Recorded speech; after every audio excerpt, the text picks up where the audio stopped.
உலகெங்கிலும் வாழும் தமிழ் உணர்வாளர்களுக்கு எமது அன்பார்ந்த வணக்கங்களை தெரிவித்துக் கொள்கிறோம். சங்கத்தமிழ் இலக்கிய பூங்காவின் தலைவர் ஐயன் திருவள்ளுவரை தொழுது பூங்காவின் செயலாளர் பாவேந்தர் பாரதிதாசனை வணங்கி இன்றைய நிகழ்ச்சி கொள்வது. தொகுத்துண்டு பல்லுகிறோம் முதல் நூலோர் தொகுத்தவற்றுள் எல்லாம் தலை என்றும் இறந்தும் உயிர் வாழ்தல் வென்றில் பறந்து கிடக்க உலகேற்றியான் என்றும் 2000 ஆண்டுகளுக்கு முன்பு சமநீதி பேசியவன் திருவள்ளுவர். எங்கள் வாழ்வும் எங்கள் வளமும் மங்காத தமிழர் சங்கே முழங்கு என்று முழங்கியவன் பாவேந்தர் பாரதிதாசன். இவர்கள் காட்டிய நெறியிலே வழியிலே தான் சங்கத்தமிழ் இலக்கிய பூங்கா சென்று கொண்டிருக்கிறது. இன்றைக்கு நாம் நடத்துகிற நிகழ்ச்சியிலே தமிழ் மக்களுக்கென்று இன்றைக்கு பல்வேறு தெய்வங்களை வணங்கி கொண்டாலும் கூட நமக்கென்று நம்முடைய குலத்திற்கென்று ஒரு தெய்வம் இருக்கிறது. ஆதி காலம் தொட்டு நாம் அந்த தெய்வத்தைத்தான் வணங்கி வந்தோம். நாம் குழுக்களாக கூட்டம் கூட்டமாக வாழ்ந்த போது நம்முடைய ஒவ்வொரு குழுவிற்கும் ஒவ்வொரு கூட்டத்திற்கும் ஒரு தலைவி இருந்தார். நாம் தாய் வழி சமூகம் என்கிற அமைப்பை சார்ந்தவர்கள். தமிழர்கள் தாய் வழி சமூக அமைப்பை சார்ந்தவர்கள். மற்ற சில இனங்கள் தந்தை வழி சமூக அமைப்பை சார்ந்தவர்கள். அதனால்தான் நம்ம தாய் மொழின்னு சொல்றோம், தாய் நாடுன்னு சொல்றோம். எல்லாவற்றிலும் தாயை முன்னிலைப்படுத்துகிறோம், எல்லாவற்றிலும் பெண்களை முன்னிலைப்படுத்துறோம். எந்த ஒரு செயலை செய்தாலும் பெண்களை அழைக்கிறோம். ஒரு சாதாரண ஒரு நிகழ்ச்சியில குத்துவலைக்கு ஏற்றினா கூட பெண்களுக்கு கூப்பிடுறோம். ஏன் ஆம்பளை போய் ஏற்றினா குத்துவலைக்கு எரியாதா? என்னை பொறுத்தவரை எனக்கு தெரிஞ்சு வத்திப்பட்டி கொளுத்துறதுல பெண்களை விட ஆண்கள் ரொம்ப திறமைசாலிங்க. நிறைய கொளுத்துறவங்க அவங்க கொளுத்துறா எரியும் தானே. ஆனா ஏன் பெண்களை கூப்பிடுறோம்? ஆண்கள் ஏற்றால் எரியாது என்பதற்கா? அல்ல. நாம பெண்களுக்கு ஒரு மதிப்பை கொடுக்கிறோம். நம்முடைய சமூகம், தமிழ் சமூகம் பெண்களுக்கென்று ஒரு தனி மரியாதையை கொடுக்கிறது. அதை விளக்கேற்றுகிற பொறுப்பை, ஒரு இடத்தை ஒளிரச் செய்கிற பொறுப்பை, ஒரு இடத்தை சிறப்பாக்குகிற பொறுப்பை பெண்களுக்கு கொடுக்கிறோம். நம்முடைய குலதெய்வங்கள் கூட பெரும்பான்மையோருக்கு பெண் தெய்வங்களை குலதெய்வங்களாக கொண்டிருப்பார்கள். சில இடங்களிலே மதுரை வீரன், காத்தவராயன், கருப்பணசாமி, கருப்புசாமி, முனீஸ்வரன் என்று ஆண் தெய்வங்கள் நிறைய தெய்வங்கள் இருக்கு. மதுரை வீரன் என்று நிறைய ஆண் தெய்வங்களும் இருக்கிறார். இவெல்லாம் ஒரு காலத்தில் நமக்காக போராடியவர்கள். நம்முடைய இனத்தை காப்பதற்காக, நம்முடைய மக்களை காப்பதற்காக ஏதேனும் ஒரு வகையிலே போராடி நமக்காக முன்னின்று தங்களுடைய இன்னுயிரை ஈந்தவர்கள். நிறைய கோயில்கள் ஏரிக்கரைகளில் அமர்ந்திருக்கின்றன. ஏனென்றால் அக்காலத்திலே ஏரிதான் ரொம்ப முக்கியமானது. ஏரியை பாதுகாப்பது ஒரு பெரும் பணியாக இருந்திருக்கிறது. ஏரியிலே தண்ணீர் மழை வருகிற காலத்திலே ஏரியிலே தண்ணீர் அதிகமானால் ஏரி உடைத்துக் கொண்டு போய்விடக்கூடாது. அதை பாதுகாக்க வேண்டும். அப்படி பாதுகாத்த அந்த தண்ணீரை திறந்து விடுபவர்களுக்கு மடையர்கள் என்று பெயர். நாமெல்லாம் இப்ப மடையர் சொன்னா முட்டாள்னு சொல்லிக்கிட்டு இருக்கோம். மடையர்னா அவன் தியாகின்னு அர்த்தம், உயிர் தியாகின்னு அர்த்தம் மடையர்னா. அதாவது அந்த ஏரியில் இருக்கக்கூடிய மடையை திறந்து விடுபவர்கள் தான் மடையர்கள். அவங்க தண்ணி தடாங்கமா தேங்கி இருக்க கடல் போல இருக்கும். அதுக்குள்ள குதிச்சு போய் அடியில அந்த அதாவது பனை மரத்துல மேல் பகுதி மொத்தமும் ரொம்ப உறுதியா இருக்கும், உள்பகுதி சோறா இருக்கும். அந்த உள்பகுதியில் இருக்க சோறெல்லாம் எடுத்துட்டாங்கன்னா அது ஒரு குழாய் போல அமைஞ்சிடும். அந்த குழாயுடைய கீழ்ப்பகுதியை ஏரிக்கு உள்ள வச்சு வெளிப்பகுதியை வெளியில நுனிப்பகுதியை வெளியில வச்சுட்டாங்கன்னா அந்த எவ்வளவு தண்ணி அடிச்சாலும் அந்த குழாய் வெளியில வராது, அது உள்ளவே தங்கி நிற்கும். அப்போ அதன் வழியாக அந்த தண்ணி புகுந்து வெளியில வரும். அது வெளியே வர வர வர வர அந்த நீர் தேங்கிய நீருடைய அளவு குறைந்து ஏரியினுடைய கரைகள் பாதுகாக்கும். அப்போ அந்த குழாய்கள் ஏரியோட அடி ஆழத்துல இருக்கும், 40-50 அடி ஆழத்துல இருக்கும். அதுக்கு உள்ள குதிச்சு போய் அந்த மடையை அடைச்சிருக்க அந்த அடைப்பை எடுத்து விடணும். எடுத்த உடனே ஏரியில் இருக்கக்கூடிய மொத்த தண்ணீருடைய அழுத்தமும் ஆற்றலும் சேர்ந்து அந்த இடத்துல அமுக்கிற போது அவங்களால் வெளியே வராம முடியாம போயிடும். அப்ப அவங்க தங்களுடைய இன்னுயிரை ஈண்டு விடுவார்கள். பல பேர் 10 பேர் போற 10 இடத்துல நடக்குதுன்னா 10க்கு ஒருவர் தான் உயிர் பிழைத்து வருவார்கள். அதுவே கடினம், இறந்து விடுவார்கள். அப்படி இறப்பவர்களை மடையர்கள் என்று சொன்னார்கள். மடையர் என்று சொன்னால் அந்த மலையை திறப்பதற்காக தங்களுடைய இன்னுயிரை பொருட்படுத்தாமல் மக்களை காக்க வேண்டும் என்ற எண்ணத்திலே ஏற்பட்டார்கள். அப்படி இருக்கிற ஒரு கோயில் தான் உங்களுக்கு எல்லோருக்குமே தெரிந்திருக்கும். நீங்க எந்த ஒரு நாள் சென்னைக்கு வருகிற பொழுது மதுராந்தகம் என்ற ஒரு ஊர் வரும். அங்க இருக்கும் ஏரி காத்த ராமர் என்ற ஒரு கோயில் இருக்கும். இன்றைக்கு அதுக்கு பல கதைகள் சொல்றாங்க. ஏரி அவர் காப்பாற்றார். அவர் ஒரு அந்த மாதிரி ஏரியை உள்ள புகுந்து அழுந்தி அந்த நீருக்குள் அழுந்தி அந்த மலையை திறந்து அந்த ஏரியை மக்களை காப்பாற்றியவர். அவருக்கு ஒரு கோயில் அந்த ஏரிக்காயில கட்டிருக்காங்க. இன்னைக்கு அது ராமராக மாற்றி வச்சு. இது மாதிரி நம்முடைய முன்னோர்கள் வணங்கிய தெய்வங்கள், சிறு தெய்வங்கள் என்று சொல்வார். நிறைய நூல்கள் வந்திருக்கு. சிறு தெய்வங்கள் என்ற தலைப்பிலே ஆய்வு கட்டுரைகள் வந்திருக்கிறது. குலதெய்வம் என்ற தலைப்பிலே ஆய்வு கட்டுரைகள் வந்திருக்கிறது. நம்முடைய பண்டைய தமிழர்களுடைய தெய்வங்களை எல்லாம் ஆய்ந்து சொல்லி இருக்கிறார்கள். அந்த வகையிலே அந்த தெய்வங்களை போற்றுகிற வகையிலே குலதெய்வங்களை போற்றுகிற வகையிலே ஒரு கவியரங்கத்தை இன்று ஏற்பாடு செய்தது. இது ஒரு தொடர் கவியரங்கம் தான். இன்றோடு முடிந்து விடுவாங்க, தொடர்ந்து நடைபெறும். இதற்காக ஒரு போட்டி வைத்திருக்கிறோம். ஒரு பன்னாட்டு கவிதை போட்டி வைத்திருக்கிறோம். அதில் அந்த தலைப்பை கொடுத்திருக்கிறோம். இதையெல்லாம் வெளியுலகு கொண்டு சென்று சேர்க்க வேண்டும். தமிழ்நாட்டில் இருக்கக்கூடிய பல்வேறு தெய்வங்களை இந்த உலகத்தில் இருக்கக்கூடிய மக்கள் எல்லாம் தெரிந்து கொள்ள வேண்டும் என்பதற்காகத்தான் இதை இந்த குவியம் வழியாக கொண்டு வருது. குவியம் வழியாக கொண்டு வந்து குவியத்தின் மூலமாக சங்கத்தமிழ் தொலைக்காட்சி வழியாகவும் ஜெர்மனி தமிழறி வழியாகவும் கொண்டு செல்ல வேண்டும் என்று நினைக்கிறோம். எனவே இந்த சங்கத்தமிழ் தொலைக்காட்சியுடைய மேலாண் இயக்குநராக இருக்கிற திருக்குறள் சொல்றார் திருமதி சிவகாமி சண்முக சுந்தரம் அவர்களுக்கும், தமிழறிவானுடைய இயக்குநராக இருக்கக்கூடிய தமிழ்வேல் நயனவதியன், தமிழ் சுடர் சசிகலா நயனவதியன் ஆகியோருக்கும் நம்முடைய வணக்கங்களை தெரிவித்துக் கொண்டு இன்றைய இந்த நிகழ்ச்சிக்குள் வருகிறோம். நிகழ்ச்சியிலே முதலாவதாக இங்கே கவிதை வழங்க வருகிறார். சென்னையை அடுத்து இருக்கக்கூடிய வேலூர் பகுதி இருக்கிறது. அதற்கு அருகாமையில திமிரி என்ற ஒரு ஊர் இருக்கிறது.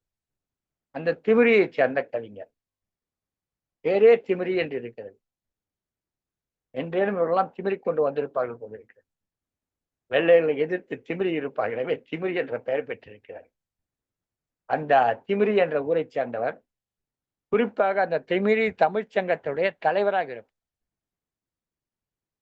பல்வேறு பணிகளை ஆற்றுவோர். திமிரி தமிழ்ச்சங்கம் என்பது ஏதோ இன்டர்நெட் தொடங்கிய அமைப்பல்ல. சற்றக்குறைய 30-40 ஆண்டுகளாக இயங்கிக் கொண்டிருக்கக்கூடிய ஒரு அமைப்பினுடைய அந்த சிறப்பான அமைப்பினுடைய ஒரு தலைமை பொறுப்பில் இருக்கிறவர் இருந்தவர். பல்வேறு பொறுப்புகளை வகித்தவர் ஐயா கோவி அழகிரி சாந்தி அவர்கள் இன்றைக்கு இந்த நிகழ்ச்சியிலே முதலாவதாக தன்னுடைய குலதெய்வத்தை பற்றி தங்களுடைய குலதெய்வத்தை பற்றி ஒரு கவிதை பாட வருகிறார். வாருங்கள் ஐயா.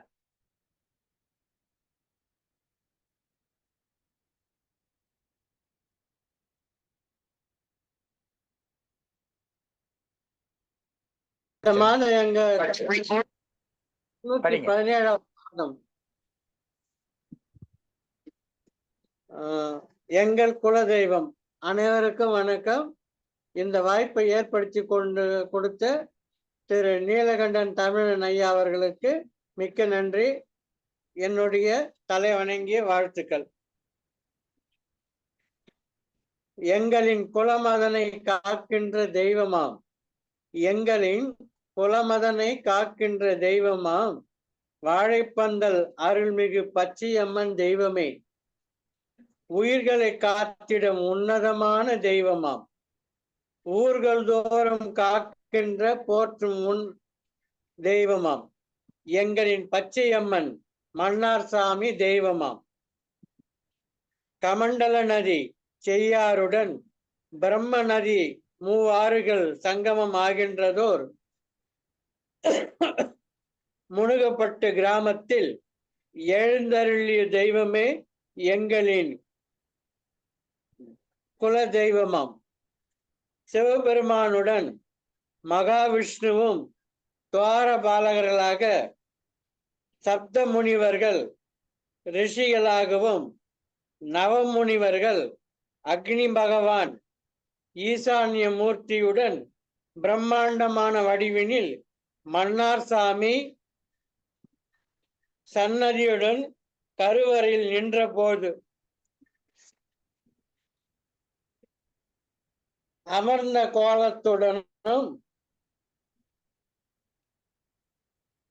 நின்ற கோலத்துடன் அமர்ந்த கோலமுடன் இரு பச்சை அம்மன்களாக கற்சிலை வடிவினிலும் சுதை வடிவினிலும் காட்சி தரும் எங்களின் குலதெய்வமே அகிலத்தை காப்பாயாக. குலவம்சம் தழைத்திட வேண்டுமா? வாருங்கள். மகப்பேறு வேண்டிடும் அடியார்களே வாருங்கள். பில்லி சூன்யம், கண் திருஷ்டி,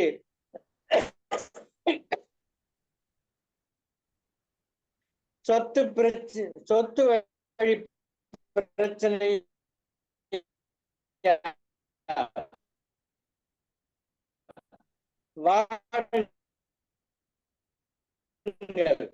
வாழைப்பந்தன் பச்சையம்மன் தரிசனத்தை தீபாராதனையாக கருங்கல்லில் முற்றிடுவோர் தேங்காயினை சிதறிடவே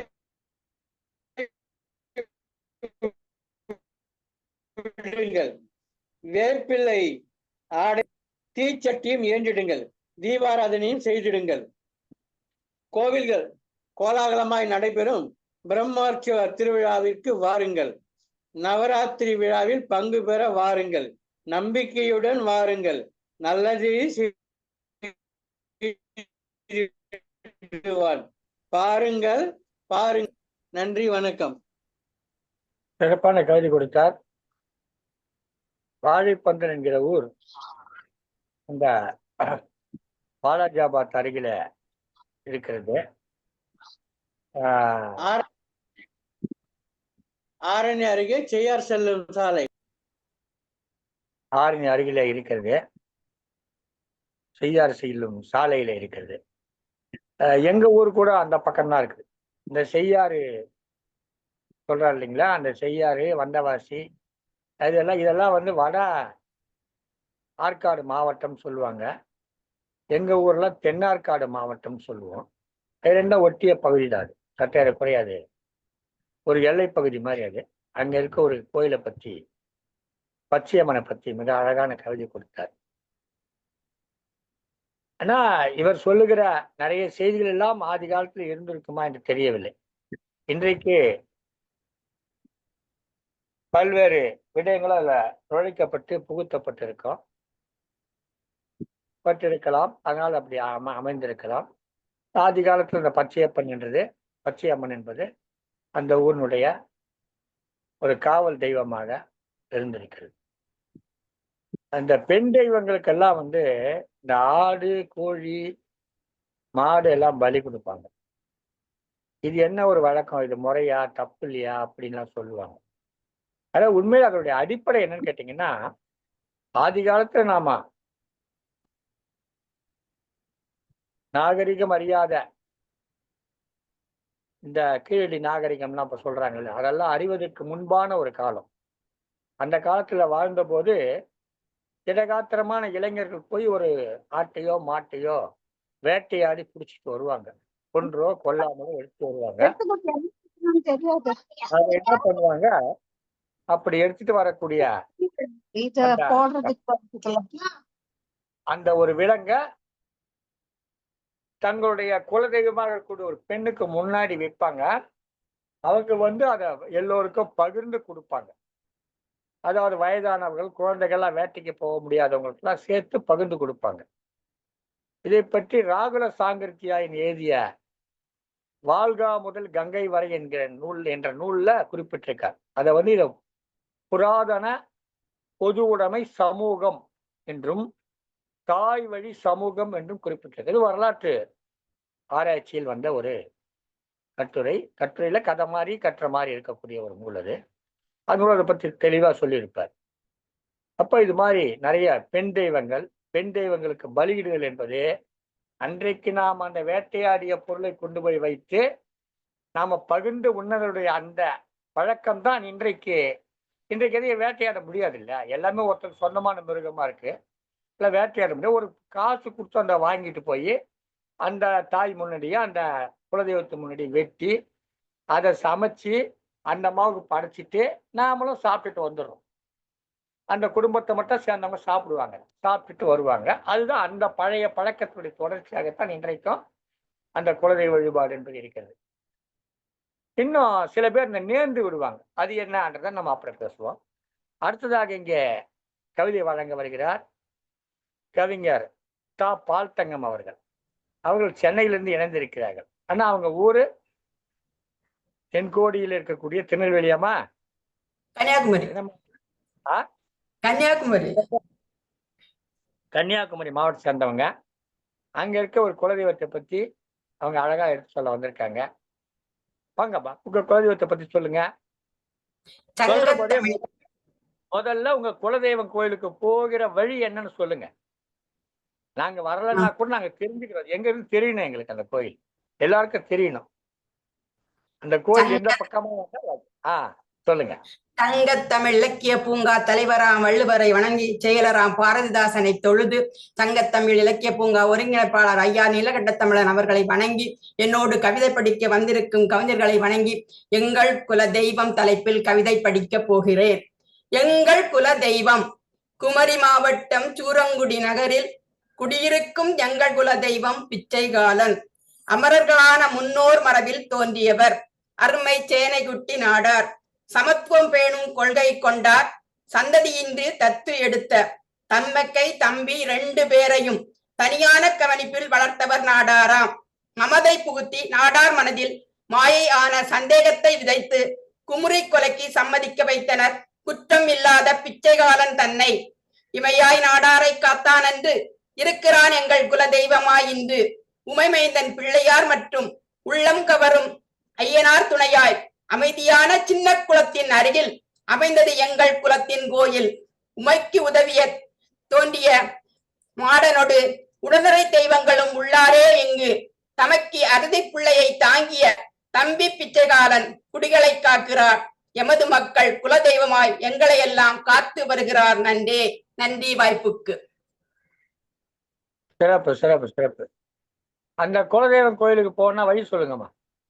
சென்னையில இருந்து வழி சொல்லுங்க. குமரி மாவட்டத்துல சூரங்குடி நாகர்கோயில் வருது. நான் எனக்கு 24 வரி தான் கொடுத்தீங்க, அதனால அதெல்லாம் என்னால எழுத முடியல.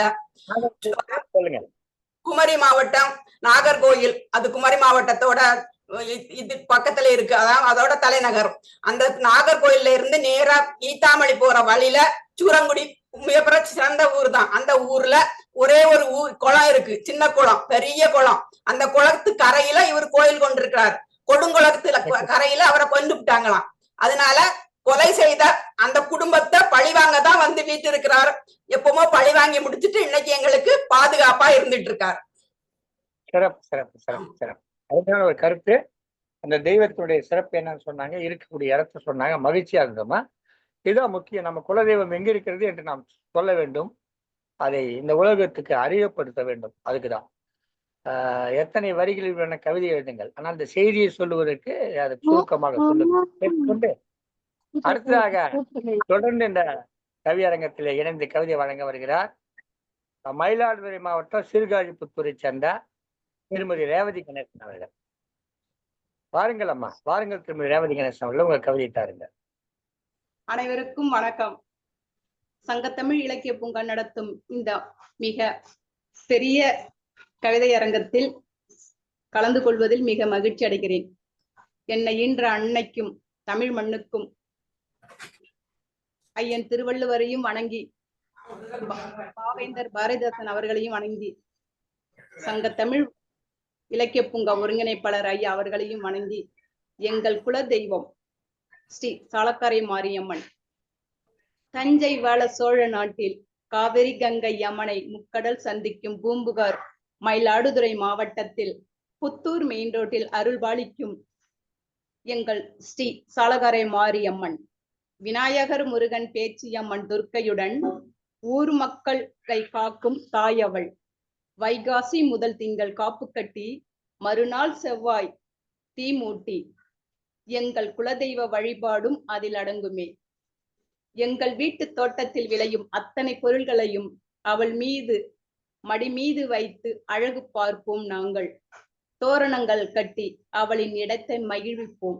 ஆடியில் ஆடி பூரணமும், அதே ஆடியில் கஞ்சி வார்த்தலும், அதே ஆடியில் விளக்கு பூஜையும் செய்து அவள் முகத்தை அந்த ஒளியில் நாங்கள் காண்போம். குலதெய்வ வழிபாட்டில் குவியும் மக்கள் கூட்டம் அலைமோதுமே. ஆனால் வைகாசி முதல் திங்கள் முதல் 13 நாட்களும் வீடு வீடாக எங்களை காண வருவாளே எங்கள் ஆத்தா, அவள்தான் ஸ்ரீ சாலக்கரை மாறி ஆத்தா. என்றும் இறை பக்தியுடன் திருமதி ரேவதி கணேசன், சீர்காழிபுத்தூர், மயிலாடுதுறை மாவட்டம். வாய்ப்பு தந்த அத்தனை அன்பு உள்ளங்களுக்கும் நன்றி கூறி விடைபெறுகிறேன். நன்றி, வணக்கம். வாழ்க வளமுடன். உங்க கோயில் சீர்காழிபுத்தூர்லயே இருக்குங்களா? ஆமாங்கப்பா, ஆமாங்கப்பா. சீர்காழியில இருந்து திருக்கடையூர் போற வழியா? இல்லைங்கப்பா, கொள்ளிடம். சீர்காழி டு சிதம்பரம். சிதம்பரத்துக்கு 15 கிலோமீட்டர், சீர்காழிக்கு 8 கிலோமீட்டர். இடையில இருக்க ஊரு சீர்காழிபுத்தூர், அங்க இருக்க கோயில். ஆமாங்கப்பா.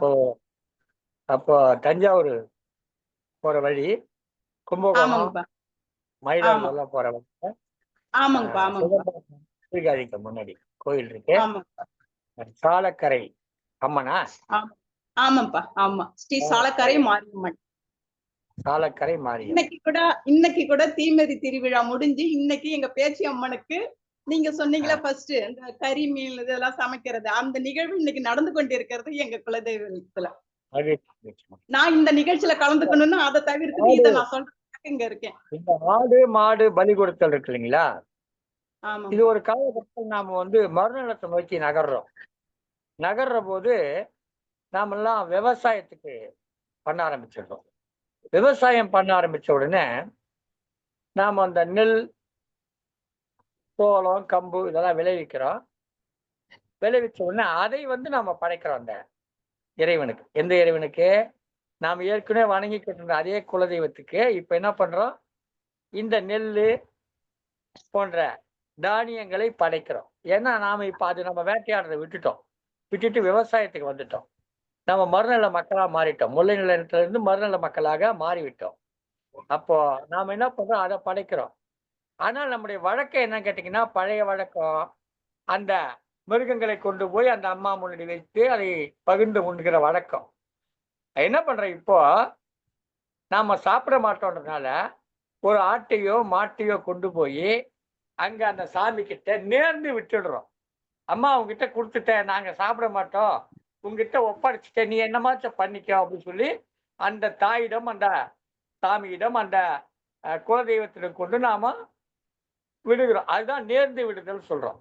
நாம எப்போ நம்முடைய பண்பாடு, அதாவது இறைச்சி உண்பதிலிருந்து மாறி தாவர உணவுகளுக்கு வர்றோமோ அப்போ அதை செய்யறோம். அதுல சில பேர் தாவர உணவும் புலால் உணவையும் சாப்பிட்றவங்க இருக்காங்க. காய் உணவு, கறி உணவு ரெண்டுத்தையும் சாப்பிட்றவங்க இருக்காங்க. அவங்கள சில பேர் அதை சமைச்சு சாப்பிட்றாங்க. இப்ப அது மாதிரி இருக்கவங்க கூட இப்ப என்ன பண்றாங்க? அதுக்கு பதில் பொங்கல் வைத்தல் என்பது என்னன்னு கேட்டீங்கன்னா, நம்முடைய விளைச்சலை கொண்டு போய் அங்க வைத்து வேக வைத்து அதை ஒரு பொங்கலாக செய்து அந்த இறைவிக்கு அல்லது இறைவனுக்கு படைத்தல். இதுதான் அந்த நேர்ந்து விடுதல் என்கிற ஒரு வழக்கம் பிற்காலத்துல நமக்கு வருகிறது. இன்றைக்கும் பல கோயில்கள்ல பல பேர் நேர்ந்து விடுறதுன்றத உங்கள கூட சில பேர் வச்சிருப்பீங்க, அந்த வழக்கத்தை வச்சிருப்பீங்க. அப்படி எப்படி வருதுன்னா, நாம இந்த விவசாய துறைக்கு மாறிய பிற்பாடு, இந்த வேட்டையாடுதல் என்பதை விட்ட பிற்பாடு வந்த ஒரு வழக்கமாக இருக்கிறது. அடுத்ததாக இங்கே கவிதை வழங்க வருகிறார் கவிஞர் வை. சீதாராமன் அவர்கள். அவர் கோயம்புத்தூர்ல வந்திருக்காரு. அவங்க ஊர்ல எந்த குலதெய்வத்தை அவங்க கும்பிடுறாங்கன்னு தெரியல, அவருடைய குலதெய்வம் என்னன்னு தெரியல. அவர் தன்னுடைய குலதெய்வத்தின் பெயரை சொல்லி அதற்காக ஒரு கவிதையை வழங்க வந்திருக்காரு. நம்முடைய நிகழ்ச்சிக்கு புதியவராக இருப்பதால் அவரை நாம இருகரம் கொட்டி வருக வருக என்று வரவேற்கிறோம். வாருங்கள் திரு வை. சீதாராமன் அவர்கள, உங்களுடைய கவிதை. எல்லோருக்கும் அன்பார்ந்த வணக்கங்கள். இது எனது முதலாக கூறிய மூலமாக வழியப்பட்டது. எங்களது குலதெய்வம் திருவாரூரிலிருந்து 25 கிலோமீட்டர், திருக்கண்ணபுரத்திலிருந்து 4 கிலோமீட்டர். மிக சிறிய கிராமம், 20-25 குடும்பங்களே உள்ளன. அதனால் இந்த மாரியம்மனை எல்லோரும் சேர்ந்து தினமும் பாடுவதற்கு ஏற்றாற்போல் இந்த கவிதையை பாடல் வடிவமாகவே வடிவமைத்துள்ளேன். ஏனெனில் அங்கு குழந்தைகள் உண்டு. அவர்கள் குலதெய்வத்துக்கு முன்று வந்து பாடலாம் என்று. இந்த கவிதையை பாடல் வடிவமாகவே சமர்ப்பிக்கிறேன். எங்க ஊரு பேரு கேளு பூசலங்குடி, எங்க மாரி அம்மன் உள்ள பூசலங்குடி. எங்க ஊரு பேரு கேளு பூசலங்குடி, எங்க மாரி அம்மன் உள்ள பூசலங்குடி.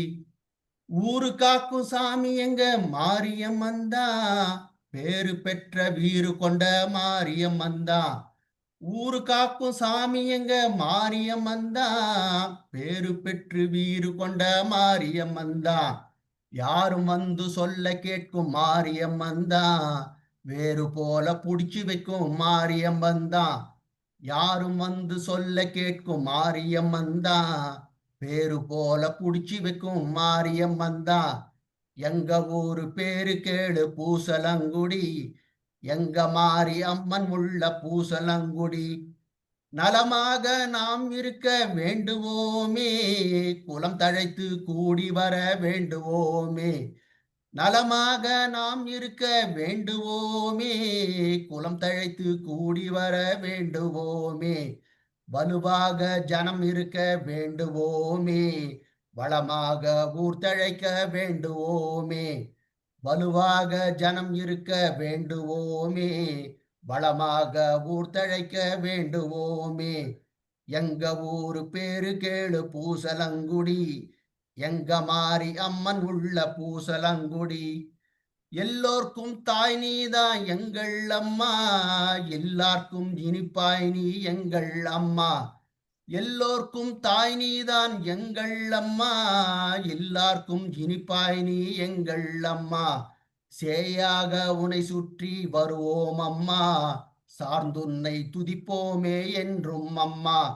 சேயாக உனை சுற்றி வருவோம் அம்மா, சார்ந்துன்னை துதிப்போமே என்றும் அம்மா. எங்க ஊரு பேரு கேளு பூசலங்குடி, எங்க மாரி அம்மன் உள்ள பூசலங்குடி. எங்க ஊரு பேரு கேளு பூசலங்குடி, எங்க மாரி அம்மன் உள்ள பூசலங்குடி. எங்க ஊரு பேரு கேளு பூசலங்குடி, எங்க மாரி அம்மன் உள்ள பூசலங்குடி. பூசலங்குடி பூசலங்குடி பூசலங்குடி. நன்றி ஐயா. பூசலங்குடி என்ற சிற்றூரிலே இருக்கக்கூடிய மாரியம்மன் தான் தன்னுடைய குலதெய்வம் என்று கூறி, அந்த கோயில் திருக்கண்ணபுரத்துக்கும் திருவாரூருக்கும் இடையில இருக்குதா? ஆமாம் ஐயா. திருக்கண்ணபுரத்துக்கும் திருவாரூருக்கும் இடையில அமைந்திருக்கக்கூடிய ஒரு சிற்றூர், சின்ன கிராமம். அந்த கிராமத்தில் இருக்கக்கூடிய குலதெய்வம் மாரியம்மன். அந்த மாரியம்மனை பற்றி ஒரு பாடலாக பாடி சிறப்பித்தார்கள் ஐயா வை. சீதாராமன். பாடலும் கருத்துக்களும் சிறப்பாக இருந்தது. தொடர்ந்து பல்வேறு நிகழ்வுகளில் பங்கேற்று சிறப்பிக்க வேண்டும் என்று கேட்டுக்கொள்கிறேன். நன்றி ஐயா. இலக்கிய பயணம், கவிதை பயணம் தொடரட்டும் என்று கூறிக்கொள்கிறேன். அடுத்ததாக இந்த நிகழ்ச்சியில இணைந்து கவிதை வழங்குவதற்காக தருமபுரியிலிருந்து திருமதி அரங்கநாயகி கண்ணன் அவர்கள் இணைந்திருக்கிறார். கவிமாமணி என்ற விருது பெற்றவர், வாழ்நாள் சாதனையாளர் விருது பெற்றவர், பல்வேறு அமைப்புகளிலே தனது பங்களிப்பை செலுத்தி பலரும் போற்ற அவர் சிறப்பான இலக்கிய பணிகளை ஆற்றிக் கொண்டிருப்பவர். அத்தகைய ஒரு சிறப்புக்குரியவர் திருமதி அரங்கநாயகி கண்ணன் அவர்கள். அவர்கள் இன்றைக்கு கவிதை வழங்க வருகிறார். இவர் இருக்கிற ஊர் தருமபுரி. ஆனாலும் இவருடைய குலதெய்வம் கோயில் இருக்கிற இடம் சற்றேறக்குறைய புதுச்சேரி அருகில் என்று கூறினார்கள். அம்மையாரை கவிதை வழங்க வருமாறு அன்பு அழைக்கிறேன். வாருங்களம். ஐயா, அன்னை தமிழுக்கு முதல் வணக்கம். குழுவின் தலைவராம் செயலராம் பாரதிதாசனை வணங்கி, எங்கள் சகோதரர் பாரதி சுடர் நீலகண்டன் ஐயாவையும் வணங்கி கவிதைக்குள் நுழைகிறேன். எங்கள் குலதெய்வம் அம்பலவாணன்.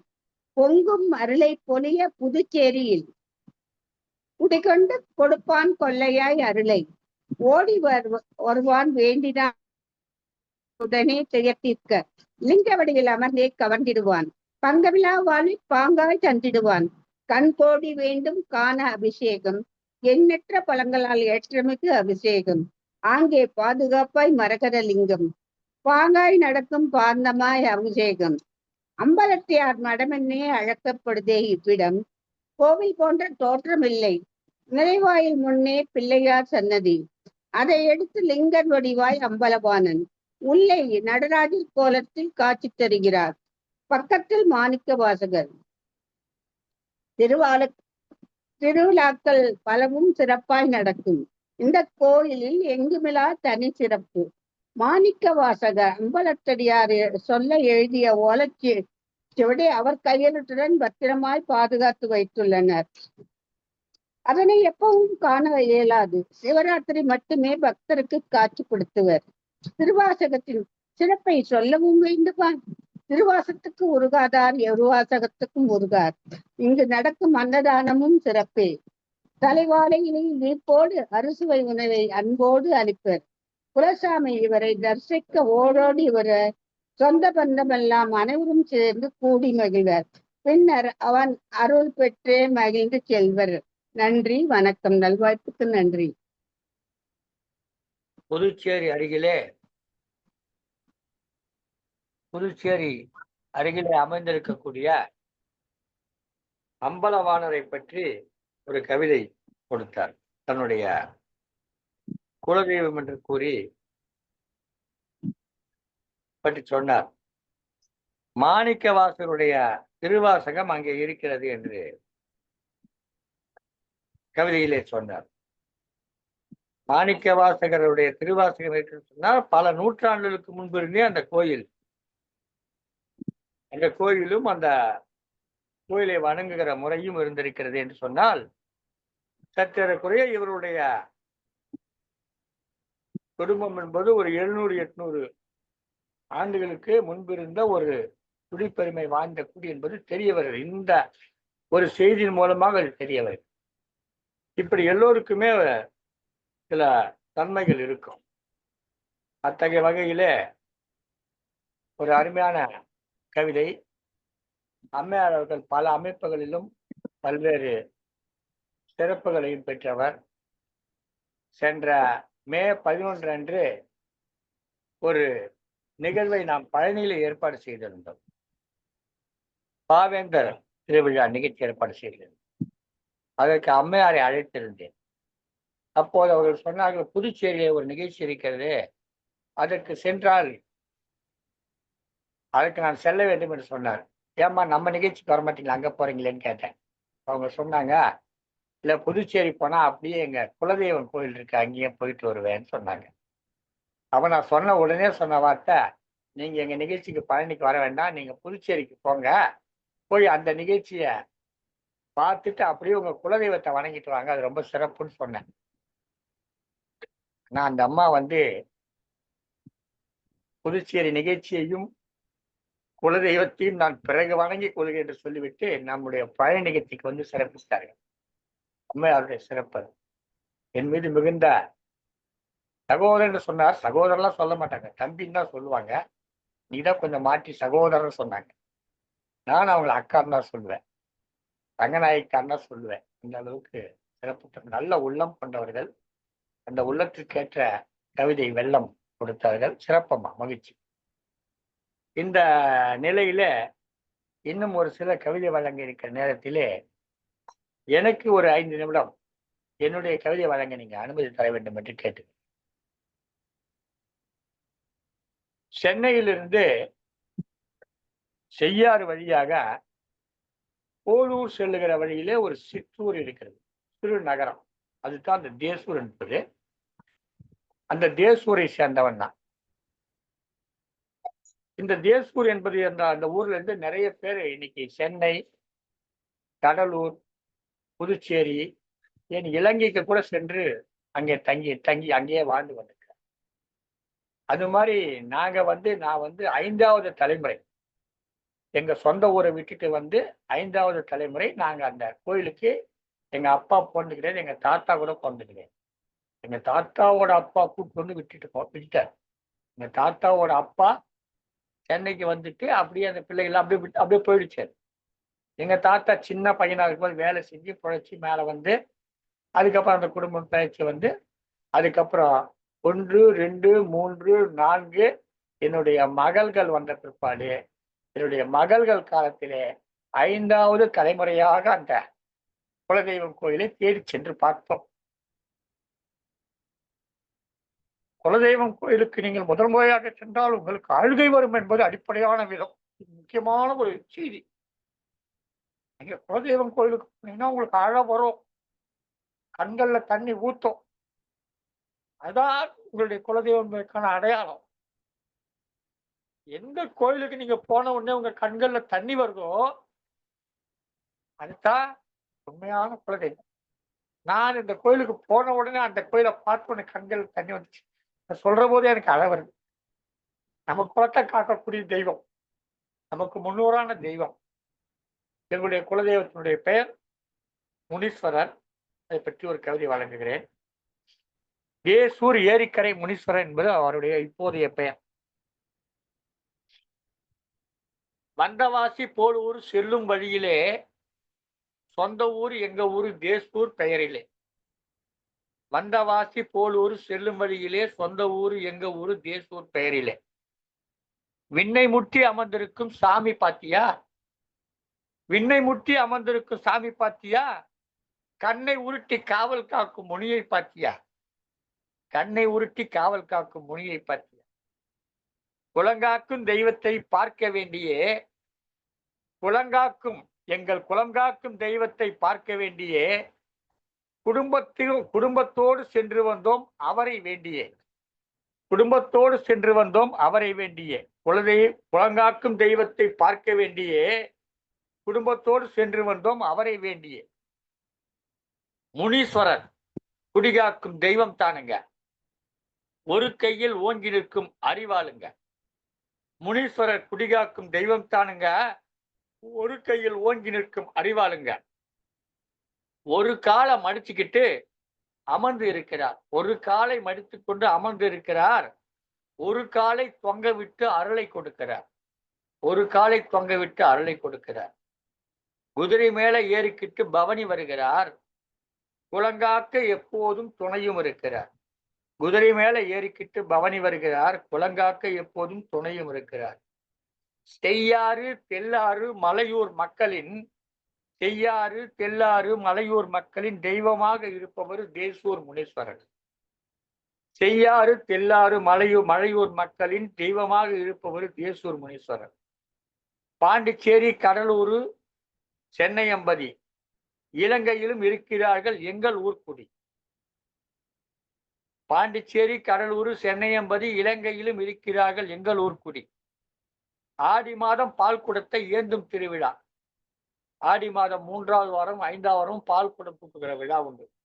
ஆடி மாதம் பால் குடத்தை ஏந்தும் திருவிழா. தை மாதம் அத்தனை ஞாயிற்றுக்கிழமையும் தை மாதம் பொங்கல் வைத்து போற்றும் திருவிழா. உருவமில்லா அருவமாகி கருவமானவர், கருவுமானவர். உருவமில்லா அருவமாகி கருவுமானவர். உள்ளத்திலே நினைப்பவர்க்கு உறவுமானவர். இந்த உருவமில்லா அதை பற்றி நான் பின்னாடி சொல்றேன். வானளவு உயர்ந்தவர்க்கு கோயில் சுவர் உண்டு, வானுளவு உயர்ந்தவர்க்கு கோயில் சுவர் உண்டு. கூரை ஏதும் கிடையாது, அரசின் நிலை உண்டு, அரச மரத்தின் நிழல் உண்டு. அப்பப்போ அவரை பார்க்க சென்று வருகிறோம், அனுதினமும் விளக்கை ஏற்றி அவரை பார்க்கிறோம். வீட்டிலேயே விளக்கை ஏற்றி அவரை பார்க்கிறோம். அந்த கவிதையினுடைய நிறைவாக இதுல முதல்ல வந்து இந்த காலு மடிச்சு வச்சிருக்காரு, ஒரு காலை தொங்க வச்சிருக்காரு, கையில அறிவாள் வச்சிருக்காரு. அதெல்லாம் வந்து சுதை சிற்பம். பிற்காலத்துல இப்ப சமீபத்துல செஞ்சு வச்ச சிற்பங்கள். ஆனா உள்ள முனீஸ்வரர் கோயில் போய் பார்த்தாக்கா அங்க உருவம் இருக்காது, ஒரே ஒரு முக்கோணமா ஒரு கல் இருக்கும், அவ்வளவுதான். அந்த கல்லுக்கு சாதாரணமான கல், ஒரு தட்டையான ஒரு கல் இருக்கும், ஒரு முக்கோண வடிவத்துல மேல் பக்கம் கூரா இருக்கும். அந்த கல் வந்து பார்க்கறது ரொம்ப சாதாரணமா இருக்கும். அந்த கல்லுக்கு என்ன பண்ணுவோம், அந்த பூசாரி வந்து ஒரு பிள்ளையார் துண்டை கட்டுவார். ஒரு வெள்ளை துண்டை இடுப்புல கட்டுவாரு. கட்டிட்டு முதல்ல வந்து தண்ணி ஊற்றுவார். தண்ணியை ஊற்றிட்டு மஞ்சள் பூசுவாரு. அப்புறம் மஞ்சளை வச்சு ஒரு குங்குமத்தை வைப்பாரு. ஒரு துண்டை கட்டுவாரு. மஞ்சளை வச்சு குங்குமம் வைப்பாரு. விபூதி பட்டெல்லாம் போடுவாரு. போட்டு முடிச்சோன்னு ஒரு மாலை எடுத்து அதுக்கு போடுவாரு. அதுவரையிலும் கல்லாக மட்டுமே, ஒரு முக்கோண கல்லாக தெரிந்த அந்த உருவம், அந்த அருவம் ஒரு உருவமாக நமக்கு தெரியும். அதை பார்க்கிற போது மயிர் சிலிர்க்கும். அதை நான் பார்த்திருக்கேன். உண்மையிலே அந்த அந்த நிமிடம் வந்து ஏன் இவ்வளவு நேரம் வெறும் கல்லா இருந்தது, திடீர்னு அதை போட்ட உடனே அதுக்கு ஒரு உருவம் வந்து ஒரு முகம் வந்துடும். அந்த முகம் தெரியும். ஆனா கண்ணு இருக்காது, மூக்கு இருக்காது, வாய் இருக்காது, எதுவுமே இருக்காது. முகம் தெரியும். அதுதான் உருவம் இல்லாதவர். அருவமாக இருந்தாலும் உருவத்தை கொடுக்கிறவர் எழுதியிருக்கேன். இந்த முனீஸ்வரர் எங்களுடைய குலதெய்வம். தொடர்ந்து அவரை வழிபட்டு இருக்கோம். அவருடைய வழிபடுவதை மிக முக்கியமான ஒரு செயலாக சற்றேறக்குறைய 5 தலைமுறைக்கு அப்புறம் மிக கடினப்பட்டு ஒரு 5-6 ஆண்டுகள் பல பேரிடம் தேடி விசாரித்து அந்த கோயிலை கண்டறிந்து சென்றேன். சென்றபோது எனக்கு அந்த கோயிலுக்கு சென்ற போது எனக்கு கண்களிலே தண்ணீர் வந்தது, அழுகை வந்தது. அப்போதான் தெரிந்து கொண்டு இது உண்மையான நம்முடைய குலதெய்வம் தெரிந்து கொண்டேன். யாரோ சொல்லி வந்ததல்ல. நிறைய பேர்ட்ட கேட்டா விசாரிச்சுட்டா போனேன் அந்த கோயிலுக்கு. இருந்தாலும் கூட ரொம்ப நம்பிக்கையோடு தான் போனது. அப்போ அந்த கோயிலுக்கு போன அழ வந்தது. அதுதான் அதனுடைய அடிப்படை. என்னுடைய கவிதையை உங்களிடம் வழங்கியதில் மிக்க மகிழ்ச்சி அடைகிறேன். நீங்கள்லாம் கேட்டதற்கு உங்களுக்கு இந்த நன்றிகளை தெரிவித்துக்கிறேன். தொடர்ந்து இங்கே கவிதை வழங்குவதற்காக திருமதி ராஜலட்சுமி அவர்கள் இணைந்திருக்கிறார்கள். அம்மையாரும் கோயம்புத்தூர் இணைந்திருக்கிறார்கள். பாருங்கள் அம்மா, உங்கள் கவிதை தாருங்கள். நிறைவாக இந்த நிகழ்ச்சியிலே கவிதை வழங்குவதற்காக ஒருவர் வந்திருக்கிறார். அவரை நிறைவாக அழைக்க வேண்டும் என்பதற்காக வைத்திருக்கிறேன். வாருங்கள் திருமதி ராஜலட்சுமி அவர்களே, உங்களுடைய கவிதையை தாருங்கள்.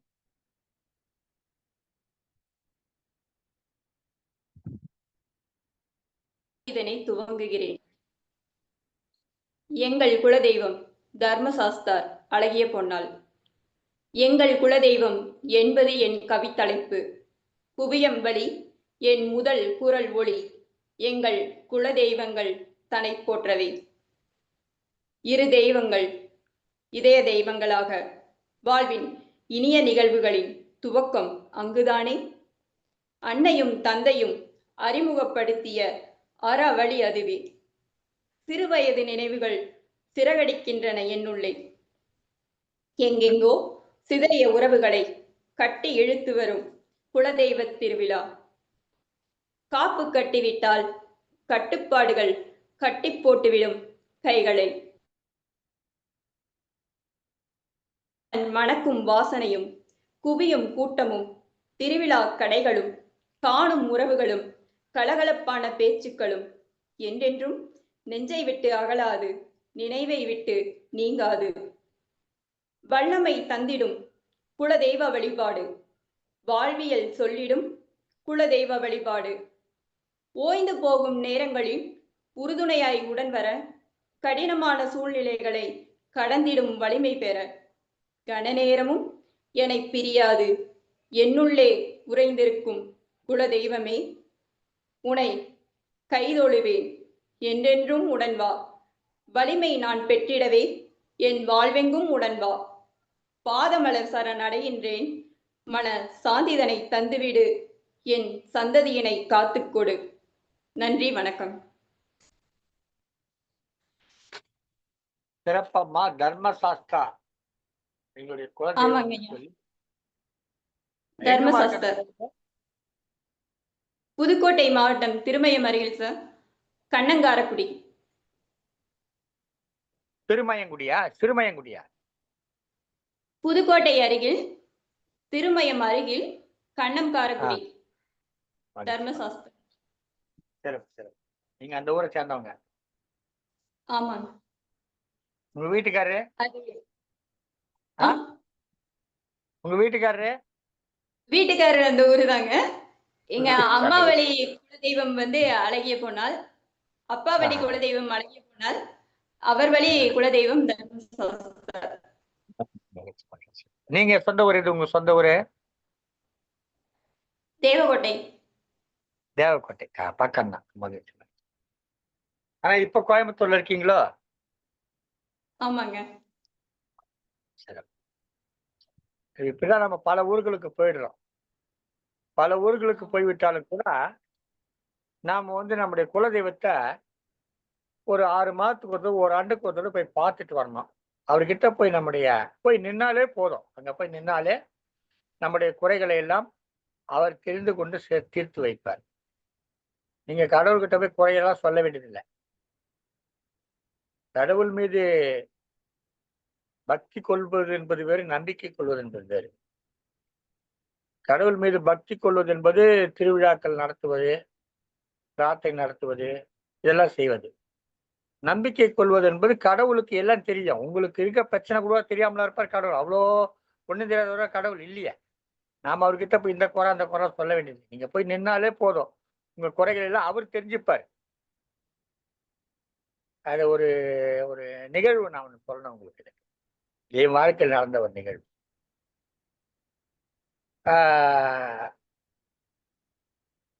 ஒரு முறை நான் வந்து இங்க இருந்து ஒரு ஊருக்கு போயிட்டு இருக்கேன். சிறுடிக்கு போயிட்டு இருக்கேன். போகிற போது ஒரு ஊர்ல பெலார்ஷான்ற ஒரு ஊர்ல கையில விட்டு இறங்கினேன். இறங்குனது வந்து கொழுத்து போய் தான் இறங்கினேன். அவசியம் கிடையாது. அவசியம் இல்லாம இறங்கினேன். இறங்கி போய் ஏதோ தண்ணி வாங்கினேன். வந்தேன். ரயில்ல திருப்பி தொடர் வண்டியில ஏறுறேன். ஏறுற போது கால் தவறி விழறேன். விழற போது தொடர் வண்டிக்கும் நடைமேடைக்கும் இடையில இருக்கக்கூடிய அந்த இடைவெளியில விழுந்துடுறேன். என் இடுப்பு வந்து அந்த தொடர் வண்டிக்கு இடையில மாட்டிக்குது. அந்த வண்டி நகர நகர என் இடுப்பு அப்படி நசுங்கி ஒரு ஒரு உருளை மாதிரி சுத்துது. வயிற்று பகுதி வந்த உடனே அப்படியே உள்ள போய் விழுந்துடுறேன். எதுக்கு அடியில? ரயிலுக்கு அடியில போய் விழுந்துடுறேன். அது விழுற போது அந்த ரயில் பெட்டி அடிச்சு போய் விழுறேன். உள்ள விழுந்த உடனே எல்லாம் முடிஞ்சு போச்சு, வாழ்க்கை முடிஞ்சு போச்சு அப்படின்ற எண்ணம் எனக்கு வந்துருச்சு. அப்ப திடீர்னு என்னமோ தெரியல, யாரோ எனக்கு ஒரு கட்டளை இடுறாங்க, அல்லது என்னுடைய அறிவு எனக்கு சொல்லுது. அந்த அறிவு சொல்றதுக்கு கூட அந்த நேரத்துல அந்த இது வேணும்ல. அப்படியே படுத்துக்கிட்டு திரும்பி அப்படி படுக்கிறேன். படுத்த உடனே அந்த நடை மேடை இருக்குல்ல, அது ஓரத்துக்கு வந்துடுறேன். இப்ப நான் திரும்பி படுத்தா என்னுடைய முகம், என்னுடைய வயிறுலாம் நடை மேடையினுடைய கீழ்ப்பகுதியை பிடிச்சிக்கிட்டு இருக்கு. ரயில் போயிட்டு இருக்கு. நான் அப்பதான் நினைக்கிறேன், இந்த ரயில் போனப்ப நம்ம தப்பிச்சிக்கலாமா அப்படின்னு நினைக்கிறேன். ஆனா ரயில் வந்து ஒரு 8 பெட்டி 7 பெட்டி 8 பெட்டி கடந்து நின்றுடுது. நின்ன உடனே நான் சத்தம் போடுறேன். அப்போ வந்து அங்க இருந்த இளைஞர்லாம் நிறைய பேர் இறங்கி வர்றாங்க. நிறைய அந்த இரவு நேரம் ஒரு 7:45 மணி இருக்கு. எல்லாரும் தன்னுடைய அலைபேசியில கூடிய விளக்க தொழில என்னை தேடுறாங்க. எல்லாம் பயப்படுறாங்க. ஏன்னா அடியில வந்து எப்படி இருப்பான்னு தெரியாதுல்ல. உயிர் இருக்குதோ இல்லையோ, கை போச்சோ கால் போச்சோ அப்படின்ற நிலைமையில இருக்காங்க. அப்ப நான் கத்தன உடனே அந்த இடத்துக்கு வந்துடுறாங்க. வந்து பாக்குறாங்க. பார்த்தா அதுக்குள்ள நானும் ஏஞ்சிக்க முயற்சி டக்குன்னு அவங்கள உள்ள இறங்கி என்னை தூக்கி வெளியில எடுத்துட்டு போட்டு பாக்குறாங்க. அப்ப எனக்கு கையிலையோ கால்லையோ துண்டாகல. நல்லா இருக்கிறேன். பார்த்த உடனே அங்க இருக்க ஒருத்தர் மட்டும் தமிழர், மற்றவங்க எல்லாம் வேற்று மொழிக்காரர்கள். அப்படியே கட்டி அணைச்சிக்கிட்டே, என்ன உனக்கு ஒண்ணு இல்லைனா நீ நல்லா ஆயிட்டுனா பழச்சிக்கணும். அந்த நேரத்தில் கடவுள் என்னை காப்பாற்றினார். அந்த நேரத்தில் நீ இன்னும் கொஞ்சம் வாழணும், நீ இன்னும் கொஞ்சம் இருக்கணும் அப்படின்னு அவர் நினைச்சிருக்காரு. நினைச்ச தொட்டு கடவுள் என்னை காப்பாற்றினார். அந்த ரயிலை ஒருத்தர் நிறுத்தினார் இல்லையா, அவர் நிறுத்தினவரு கடவுளுடைய ஆணைக்கிணங்க கட்டளைக்கிணங்க அந்த ரயிலை நிறுத்தினார். இழுத்து பிடிச்சி நிறுத்தினார். நிறுத்தவோ அதை நான் திரும்பி படுத்த நேரத்துல வேற எந்த கம்பியும் என்னை குச்சி கிழிக்கல. சரியான நேரத்துல திரும்பி இருக்கேன். அது எந்த நேரத்துல நான் திரும்பணுன்ற எனக்கு அந்த ஒரு கட்டளையை அந்த இறைவன் எனக்கு கொடுத்து என்னை திரும்பி படுக்க வைத்தார். திரும்பி படுத்த அந்த 8 பெட்டியும் போற வரல என்னை வேற எந்த இதுவும் தடுக்கலை. ஏன்னா நிறைய அடியில இருக்கும். அதெல்லாம் இடிச்சுன்னா அதை அடிச்சு தள்ளிட்டு போயிடும். அது எதுவுமே என்னை இடிக்காம காப்பாற்றப்பட்டு, இடுப்புல மட்டும் பலத்த காயம். அந்த காயத்தோட வந்து அப்படியே நகர்ந்து நகர்ந்து நகர்ந்து சிறுடிக்கு போயிட்டு வந்து சென்னைக்கு வந்து அப்புறம் ஒரு 6 மாதம் ஓய்வுல இருந்து அப்படிலாம் இருந்து அது பொழைச்சி வந்துட்டு வச்சுங்க. நான் என்ன சொல்ல வரேன்னா, கடவுளுக்கு தெரியும் எல்லா நேரத்தும் நம்ம கூட வரமாட்டாரு. எல்லா விஷயத்துக்கும் எல்லாத்துக்கும் வந்து அவர் உதவி பண்ண மாட்டார். இனி இவனால் தப்பிக்க முடியாது, இனி இவனால் பிழைக்க முடியாது, இவன் நமக்கு தேவை என்று எப்போது நினைக்கிறாரோ அப்போ அவர் வந்து கையை கொடுத்து காப்பாற்றுவார். அதுக்கு நாம என்ன பண்ணோம், அடிக்கடி போய் அவர் போய் பார்த்து ஒரு இந்த அலுவலகத்துல கையெழுத்து போடுற மாதிரி கையெழுத்து போட்டு வரலாம். அதை செய்தாலே நீ உளமாற அவரை நினைத்தாலே போதும், அவர் உனக்கு எப்போது தேவையோ அப்போது ஓடோடி வந்து காப்பாற்றுவார். இது வந்து இறை நம்பிக்கை தொடர்பான செய்தி. அதாவது பிரான்ஸ் போன்ற நாடுகள்ல இங்கெல்லாம் வந்து ஆத்திகர் நாத்திகர்னு சொல்றாங்க இல்லையா, கடவுளை நம்புகிறவர்கள் கடவுளை நம்பாதவர்கள் சொல்றாங்க. பிரான்ஸ்ல எல்லாம் ஃபாலோயர்ஸ் பிலீவர்ஸ்னு சொல்லுவாங்க. பிலீவர்ஸ்னா கடவுள் நம்புகிற, அவங்க கோயிலுக்குலாம் போகணும்னு அவசியம் கிடையாது, அவங்களுக்கு கடவுள் மேல நம்பிக்கை உண்டு. ஃபாலோயர்ஸ் இருக்காங்களா, அவங்க கடவுள் நம்பணும் அவசியம் கிடையாது, கோயிலுக்கு மட்டும் போயிட்டு இருந்தாங்க, வாரம் வாரம் கோயிலுக்கு போயிட்டு வந்துருப்பாங்க. ஆனா அவங்களுக்கு கடவுள் நம்பிக்கை வாரத்துல ஒரு நாள் கோயிலுக்கு போயிட்டு மிச்சம் 7 நாள் பாவம் செய்வாங்க. இவங்க இந்த கடவுள் நம்பிக்கை பிலீவர்ஸ் 7 நாளும் பாவம் செய்ய மாட்டார்கள், கடவுள் கோயிலுக்கும் போக மாட்டாங்க. இதான் அவங்களுடைய பண். இதான் இந்த ஃபாலோயர்ஸ் பிலீவர்ஸ் சொல்லுவாங்க. இந்த மாதிரிதான் அங்க பாக்குறாங்க கடவுள் பக்தி சம்பந்தப்பட்ட விடயத்தை. அந்த ஃபாலோயர்ஸ் இருக்குல்ல, அதுதான் ஆன்மீகம். மதங்களை பற்றி பேசுவது ஆன்மீகம் அல்ல. இப்ப நாம பேசுவது ஆன்மீக நிகழ்ச்சி, இப்ப நாம நடத்தியிருக்கிறது ஆன்மீக நிகழ்ச்சி. இது வந்து மத நிகழ்ச்சி கிடையாது, இது மதங்களை கடந்த நிகழ்ச்சி. ஏனென்றால் இன்றைக்கு உலகத்திலே எத்தனை மதங்கள் இருக்கிறதோ அத்தனை மதங்களும் தோன்றுவதற்கு முன்பாக தோன்றியவை குலதெய்வம். குலதெய்வ வழிபாடு என்பது இப்போது நாம் சொல்லுகிற எத்தனையோ மதங்கள் இருக்கிறது. கிட்டத்தட்ட உலகத்திலே 10,000 மதங்கள் இருப்பதாக சொல்லுகிறார்கள். அதுல ஒரு 5, 6, 7 மதங்கள் தான் முக்கியமான மதங்கள். 10,000 மதங்கள் இருக்கிறது. ஆனால் இத்தனை மதங்களுக்கு மத்தியிலே இத்தனை மதங்கள் தோன்றுவதற்கு முன்பாக தோன்றிய ஒரு ஆன்மீக நெறி எது என்று சொன்னால் குலதெய்வ வழிபாட்டு. அதை நோக்கித்தான் நாம நகர்றோம். சங்கத்தமிழ் இலக்கியம் அதை நோக்கி நகர்கிறது. மதங்களை பற்றி பேசுவது ஆன்மீகம் கிடையாது, அது மதம் பற்றி பேசுவது. ஆன்மீகம் என்பது இதான், இறையை தேடுவது. இப்ப நான் சொன்னேன், கடவுள் வருவார் காப்பாற்றுவார், அதுதான் ஆன்மீகம். அந்த ஆன்மீக பாதை நோக்கி செல்ல வேண்டும்.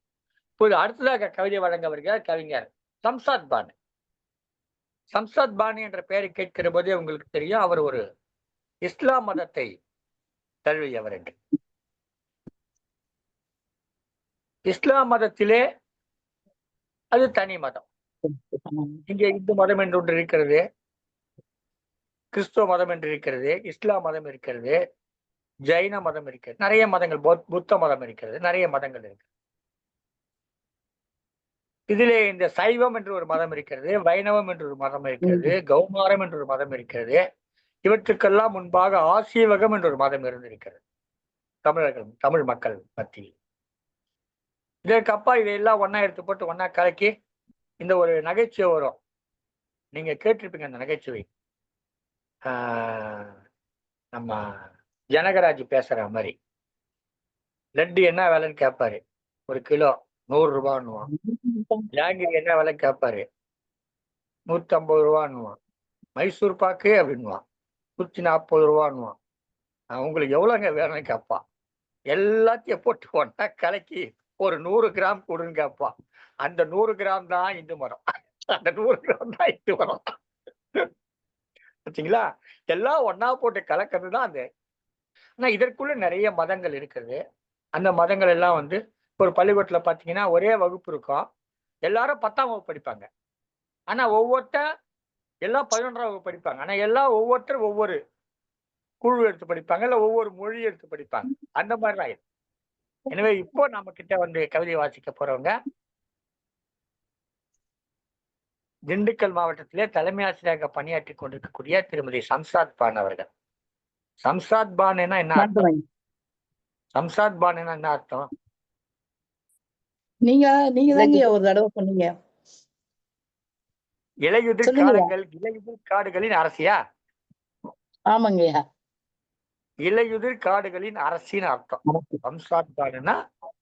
அரேபிய மொழியில சம்சாத் பானுனா இலையுதிர் காடுகளின் அரசி. அரசு. அத்தகைய அரசி வந்து ஒரு கவிதை வழங்க போறாங்க. வாங்கம்மா, நீங்க என்ன உங்க கவிதை முக்கியமான கவிதையா நான் பாக்குறேன். சொல்லுங்க, உங்க கவிதையை சொல்லுங்க.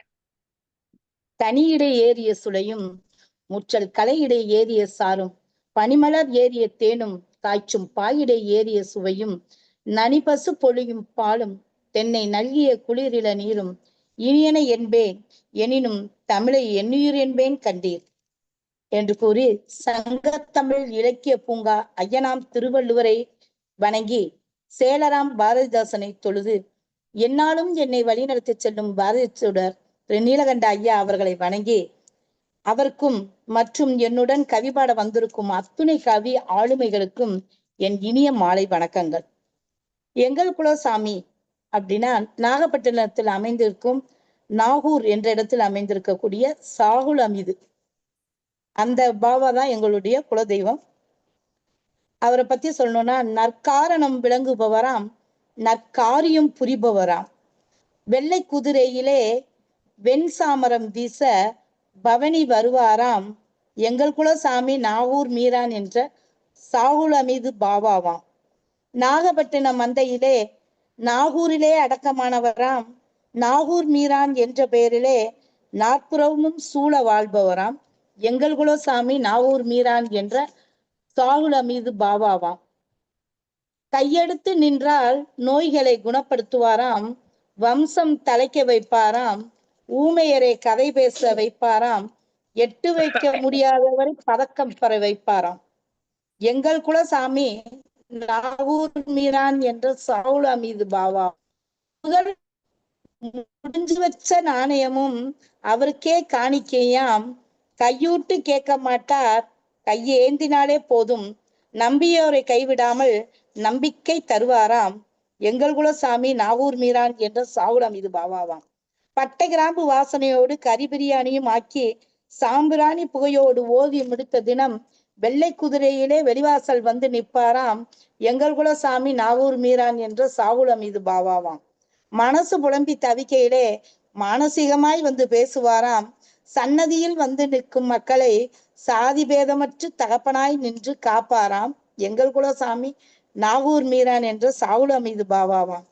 திருக்கரண புராணமும் நக்கூர் புராணமும் காஞ்சுல் காரமட்டும் உரையாடலும் எங்கள் சாகுல் அமீதின் புகழ்பாடும், சமாதியில் இருந்தாலும் சடுதியில் வந்து ஆறுதல் தருவாராம், எங்கள் குலசாமி நாகூர் மீரான் என்ற சாகுல் அமீது பாபாவாம். தெற்காசியாவின் ஞான ஜோதியாம், எண்ணற்ற அதிசயம் நிகழ்த்துபவராம், வெச்ச செய்வினையை அகற்றி தருபவராம், எங்கள் பரம்பரை தலைக்க முன்வந்து நிற்பாராம். நீங்களும் வாங்களேன், மனக்குறையை கூறுங்களேன், தோழனாய் நின்று தோல்விகளை வெற்றியாய் மாற்றி தருவாராம், எங்கள் குலசாமி நாகூர் மீரான் என்ற சாகுல் அமீது பாபாவாம் என்று கூறி வாய்ப்பு தந்த அனைவருக்கும் நன்றியும் கூறி விடைபெறுவது திண்டுக்கல்லிருந்து திருமதி மு சம்சாத் பானு, நிலைக்குழு உறுப்பினர் சங்கத்தமிழ் பூங்கா. நன்றி ஐயா. சிறப்பு சிறப்பு சிறப்பு. சாகுல் அமீது பாபா என்கிற நாகூர் மீரான் என்பவரை பற்றி, அந்த குலதெய்வத்தை பற்றி ஒரு கவிதை வழங்கினார் அம்மையார் சம்சாத் பானு அவர்கள். அண்மையிலே நீங்கள் எல்லாம் ஒரு காணொளி பார்த்திருப்பீர்கள். ஒரு சாமி ஊர்வலம் வரும் காணொலிங்கெல்லாம் பார்த்து, எனக்கு சரியா அந்த ஊர் பெயரும் அது எனக்கு நினைவு வரவில்லை, ஆனால் சொன்னா உங்களுக்கு எல்லாம் தெரிஞ்சிருக்கும். ரொம்பவும் அதிகப்படியாக பிரசித்தி பெற்ற ஒரு காணொலி அது. அந்த சாமி ஊர்வலம் வரும். ஊர்வலம் வந்த உடனே அது இஸ்லாமிய தெரு வழியா வரும். அந்த ஊருக்கு இஸ்லாமிய தெரு வழியா அந்த சாமி வந்த உடனே ஒரு இடத்துல நிற்கும். நின்ன உடனே அந்த இஸ்லாமியர்கள்லாம் என்ன பண்ணுவாங்க, அந்த சாமிக்கு ஒரு வரிசை வச்சு ஒரு பட்டு துணி கொடுப்பாங்க. அந்த பட்டு துணியை அந்த சாமிக்கு போட்டு தான் இட்டுட்டு போவாங்க. இந்த காணொலி நீங்க பார்த்துருப்பீங்க. இது மத நல்லிணக்கத்துக்காக என்று அதை சொல்லுவாங்க. மத நல்லிணக்கத்துக்காக அந்த நிகழ்ச்சியை எடுத்து காட்டுவார்கள். அது மத நல்லிணக்கம் என்பது ஒரு புறம் இருக்க, இன்னொரு செய்தியை நாம் பார்க்க வேண்டும். அந்த ஊரிலே ஒரு குடும்பம் இஸ்லாத்தை தழுவி இருக்கும். அந்த குடும்பம் ஏற்கனவே அந்த ஊர் குடும்பம், அந்த தெய்வம் தான் அவர்களுக்கும் தெய்வமாக இருந்திருக்கும். இன்றைக்கு அவர்கள் விடாப்பிடியாக தங்களுடைய அந்த நாங்கள் மதம் மாறிவிட்டாலும் கூட, இஸ்லாத்தை ஏற்றுக்கொண்டு விட்டாலும் கூட, அந்த கடவுளுக்கான எங்களுடைய காணிக்கை நாங்கள் வழக்கமாக செலுத்துகிற காணிக்கை செலுத்துவோம் என்று சில 100 ஆண்டுகளாக அதை செலுத்திக் கொண்டிருக்கிறார்கள். சில 10 ஆண்டுகளாக அதை செலுத்திக் கொண்டிருக்கிறார்கள். அதுக்கு என்ன காரணம் சொன்னா, அவங்க தங்களுடைய நாங்க தான் இதை செஞ்சுக்கிட்டு இருந்தோம். இந்த உரிமை நாங்கள் விட்டுக் கொடுக்க மாட்டோம். நாங்கள் மதம் மாறி இருந்தாலும் நாங்கள் கொடுக்கிறோம், நீங்கள் ஏற்றுக்கொள்ளுங்கள், இறைவன் ஏற்றுக்கொள்வார் என்று இவர்கள் மதம் சாராத இறைவனுக்கு கொடுக்கிற தன்மையை பார்த்திருக்கிறது. இப்ப அம்மா சாகுல் அமித் பாபா பற்றி, நாகூர் மீனானை பற்றி ஒரு கவிதை வாசித்தாங்க. இங்க சென்னையில இருந்து கோவளத்துக்கு அருகில ஷாஹின் ஷா பாபான்னு ஒன்று இருக்கு. அந்த கோயிலுக்கு நிறைய, அதாவது இஸ்லாம் மதம் சேராதவர்கள் நிறைய பேர் சென்று அந்த கோயிலிலே வழிபட்டு விட்டு வருவார்கள். அங்க வெளியில பூந்தி விற்கும். அந்த பூந்தியை வாங்கிட்டு போய் உள்ள படைச்சிட்டு அந்த சாமியை கும்பிட்டுட்டு அந்த அந்த அந்த பாபாவை கும்பிட்டுட்டு வருவாங்க. ஏன்னு சொன்னா தங்களுடைய குறைகள்லாம் தீரணும்னு வேண்டிப்பாங்க அந்த பாபா கிட்ட போயிட்டு. அதிகமான வழக்கம் இருக்குது. நிறைய பேர் போவாங்க. இங்க சென்னையில இருந்து கோவளம், நம்ம மகாபலிபுரம் போற வழியில கோவளம் என்ற ஊருக்கு அருகாமையில அந்த ஷாஹின் ஷா பாபா அந்த இது இருக்கு, அந்த தர்கான்னு சொல்லுவாங்க, அது இருக்கு. அங்க போயிட்டு வருவாங்க. இன்னமும் கூட நிறைய மற்ற மதத்தை சேர்ந்தவர்கள் மசூதியில சென்று அவர்களிடம் குழந்தைகளுக்கு உடம்பு சரியில்லை ஊதிக்கிட்டு வர்றதுன்னு ஒரு வழக்கம் உண்டு. மசூதிக்கு போய் ஊதிக்கிட்டு வர்றதுன்னு சொல்லுவாங்க. அந்த மசூதிக்குள்ளர அவங்க அந்த பள்ளிவாசலுக்குள்ள அந்த குரானை ஓதிவிட்டு வந்த வாய் அது ரொம்ப புனிதமானதாக இருக்கும். அந்த வாயால் அவர்கள் ஊதினால் அந்த புனிதத்தன்மை இந்த குழந்தைக்கு வரும், அந்த நோய் நொடி சீராகும் என்கிற எண்ணத்தின் அடிப்படையில அந்த மசூதி வாசலிலே நானெல்லாம் என் குழந்தைக்கு தூக்கி கொண்டு போயிருக்கிறேன். என்னுடைய மகள்கள் சிறு மகள்களாக இருந்தபோது அவர்களுக்கு ஏதாவது உடல்நிலை சரியில்லை என்று சொன்னால் அந்த பள்ளிவாசலுக்கு சென்று ஊதி கொண்டு வந்திருக்கிறேன். நான் சிறுவனாக இருந்தபோது என்னுடைய பாட்டி தூக்கி கொண்டு போய் ஊதி கொண்டு வந்திருக்கிறார்கள். நான் சிறுவனாக சொல்லியிருக்கேன், என்னை மசூதி கூட்டும் போ, எனக்கு உடம்பு சரியில்லை, அங்க ஊதுனா சரியா போயிடும் அப்படின்னு நான் சொல்லியிருக்கேன். நானே சொல்லி எங்க பாட்டிக்கிட்ட சொல்லி வம்பு பண்ணி எங்க பாட்டி கூப்பிட்டு போய், எனக்கு அப்ப தெரியாது வெள்ளிக்கிழமை ஊதுவாங்கன்ற தெரியாது, வெள்ளிக்கிழமையில போய் ஊதிக்கிட்டு வந்திருக்கோம். இதெல்லாம் நம்முடைய வழக்கமாக இருக்கிறது. இங்க தமிழ்நாட்டுல இந்த பண்பாடு மதம் கடந்து ஒரு மத நல்லிணக்கத்தை வலியுறுத்துகிற பண்பாடாக இருக்கிறது. ஒரு அடுத்ததாக கவிதை வழங்க வருகிறார் புதுச்சேரியை சேர்ந்த கவிஞர் புவனேஸ்வரி அவர்கள். கவிஞர் திலகம் விருது பெற்றவர். புதுச்சேரி மாநிலத்தினுடைய சங்கத்தமிழ் இலக்கிய பூங்கா பொறுப்பாளராக இருக்கிறார். வாருங்கள் திருமதி புவனேஸ்வரி அவர்களே, உங்களுடைய கவிதை தாருங்கள். புதுவை புவனா, வாருங்கள். அனைவருக்கும் வணக்கம். அனைவருக்கும் வணக்கம்.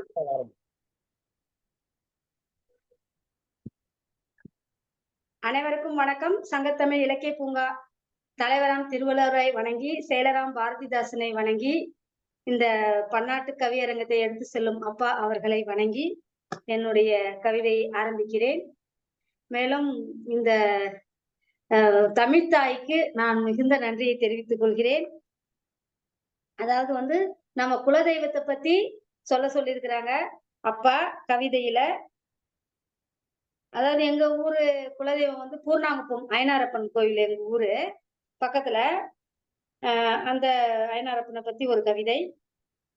புதுச்சேரி கடலூர் செல்லும் வழியிலே இடையேதான் தவளகுப்பம் தானும் நடுவிலே, ஆற்றோரம் போகுமே பூர்ணாங்குப்பமே, மரமடர்ந்த பகுதியிலே அழகான கோவிலே, நாட்டுப்புற தெய்வம் இங்கே ஐயனார் அப்பனே, காட்டுக்குள்ளே குடியிருப்பான் எங்கள் அப்பனே, எல்லையிலே காவல் நிற்பான் ஐயனார் அப்பனே, எல்லையில்லா சக்தி கொண்ட எங்கள் அப்பனே, பக்திதனை கொண்டுமிங்கே பாதம் பணிந்தால் பாரத்தினை போக்கிடுவான் வீரன் அவன்தான், நித்தம் நாங்கள் பொங்கல் வைத்து வழிபடுவோமே, சித்தங்களை போக்கிடவே அருள் புரிவானே, சூரனையே அழித்திடவே மகாவிஷ்ணுவே, மோகினியாய் வந்தானே உருவெடுத்துமே, சிவனுக்கும் மோகினிக்கும் மகனாக பிறப்பெடுத்தான் அவதரித்தான் ஐயனார் அப்பனே, பாட்டு பாடி வணங்கிடுவோம் பதிடுவோமே,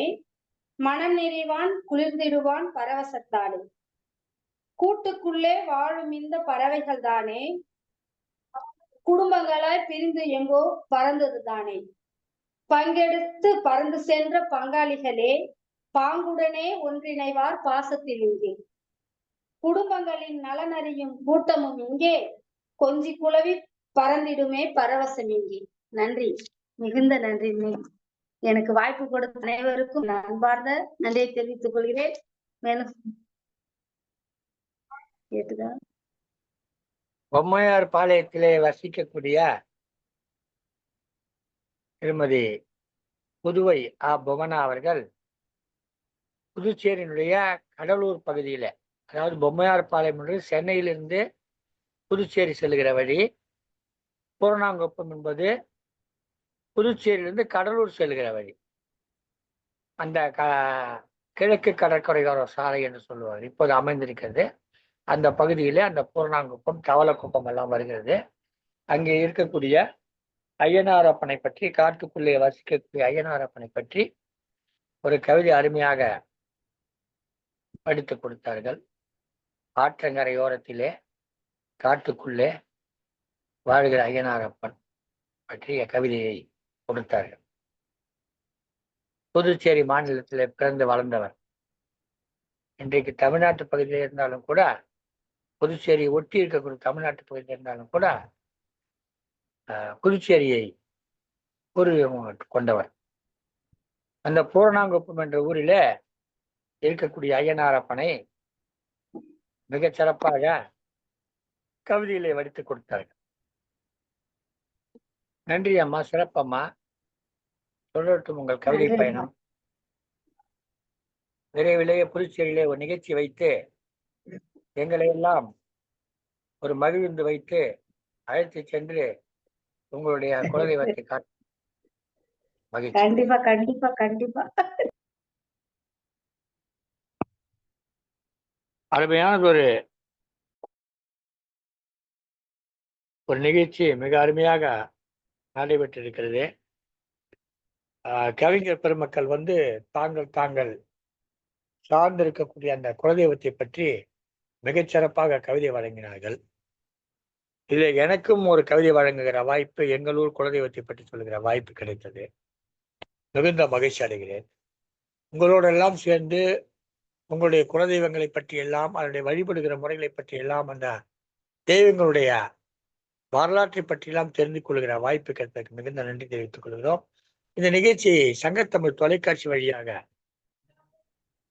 உலகெங்கிலும் இருக்கக்கூடிய தமிழ் மக்களுக்கு வழங்கி கொண்டிருக்கக்கூடிய சங்கத்தமிழ் தொலைக்காட்சியில மேலாண் இயக்குனர் திருமதி திருக்குறள் கொண்ட சிவகாமி சண்முக சுந்தரம் அவர்களுக்கும், வானொலி வழியாக வழங்கி கொண்டிருக்கக்கூடிய தமிழறி வானொலி இயக்குநர்கள் தமிழ்வேல் நயனை விஜயன், தமிழ்ச்சுடர் சசிகலா விஜயன் ஆகியோர்களுக்கும் நம்முடைய நன்றி கலந்த வணக்கங்களை தெரிவித்துக் கொண்டு, இந்த நிகழ்ச்சியை பார்த்து கொண்டிருக்கும் நீங்கள் உங்கள் குலதெய்வத்தை பற்றி எங்களுக்கு தெரிவிக்கலாம், நீங்களும் இந்த நிகழ்ச்சியில் பங்கேற்று சிறப்பிக்கலாம் என்று கூறி,